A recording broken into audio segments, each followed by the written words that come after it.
Israeli Defense Forces striking back at Hamas terrorists, defending themselves from rockets firing at Israel from Gaza. We forget that. They're still coming. It comes as the UN frantically claims it will be forced to stop delivering aid to Gaza unless it gets more fuel. Really? The IDF responding with pictures showing otherwise, pointing out, quote, these fuel tanks are inside Gaza. They contain more than 500,000 liters of fuel. Ask Hamas if you can have some. Great answer. Former U.S. Ambassador to Israel, David Friedman, joins us now to react.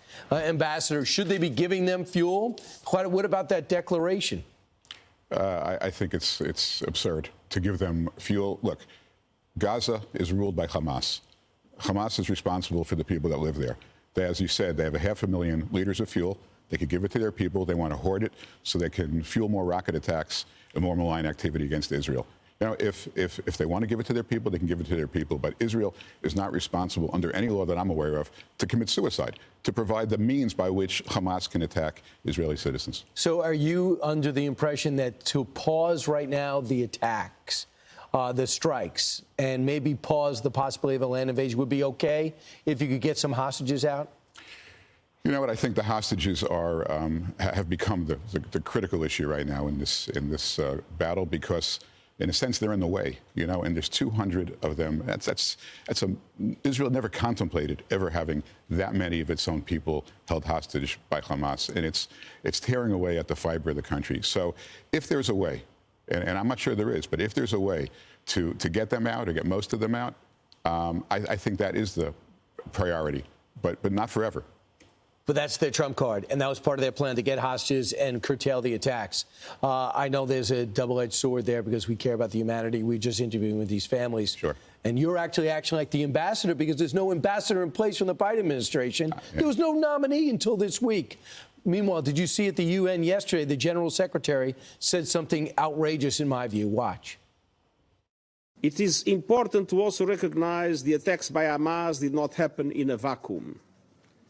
The Palestinian people have been subjected to 56 years of suffocating occupation. They have seen their land steadily devoured by settlements and plagued by violence. Their hopes for a political solution to their plight have been vanishing.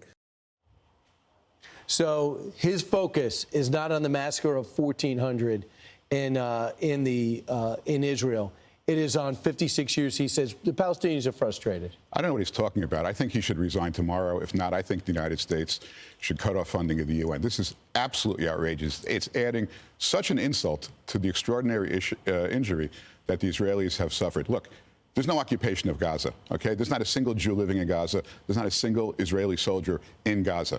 The reason that Gaza is living, you know, under adverse circumstances is because of Hamas, because Hamas subjugates its own people and has chosen terrorism as the means of governing their country. Okay, that's it. It's not Israel's fault. Israel has nothing. Israel handed over Gaza to the Palestinians for free, asked nothing in return, and said, here, build a life here, and they decided to choose terrorism. They have enough money, could make it like Martha's Vineyard, could be an unbelievable place. They chose to make it a terrorist haven. So U.S. CENTCOM tells us yesterday there's been a myriad of strikes at our bases in Syria, over in Iraq, over at our destroyers off the coast of Yemen, and they tell us there's been multiple casualties. But most of the people are back at work. We have not answered this. The Americans, us, have not answered this with strength. They said, we'll pick a time out of our choosing, and Iran should be warned. Is that enough?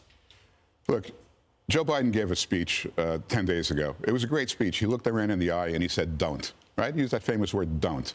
And then they did, right? They did. They attacked us. They attacked us in Syria. They attacked us in Iraq. And they're shooting at Israelis across the border in Lebanon.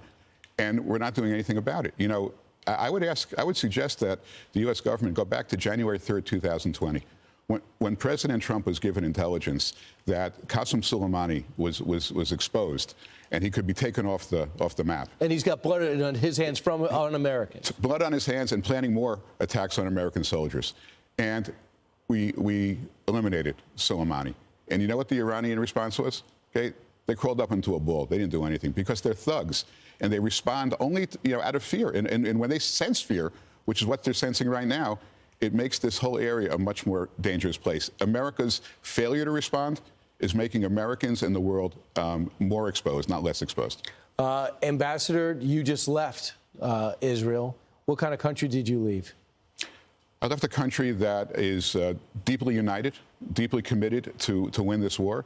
They're going through a second shock right now, seeing the world's reaction, seeing college campuses react, seeing this horrible statement by the Secretary General of the UN, seeing someone like Rashida Tlaib clinging to a false story that they destroyed a hospital in Gaza City and killed 500 people, a complete blood libel, fomenting violence now across the world. So they are experiencing now a second shock. It's almost like a rape victim who goes to court to get justice, and the defense lawyer says, you know, you had it coming because you did something provocative. I mean, it's that kind of pain that the Israelis are suffering, and we have to support Israel. Right, and most clear-thinking Americans are. I'm not sure what's happening on these campuses. Yeah. And neither are a lot of donors. You went to Columbia. This must really be bothering you. Well, Thank you. it's eliminating the need for me to make any more donations. Well, I don't blame you. Ambassador, great to see you. Thanks for your great work over there. Thank You know, you. you didn't have to. You were still helping out.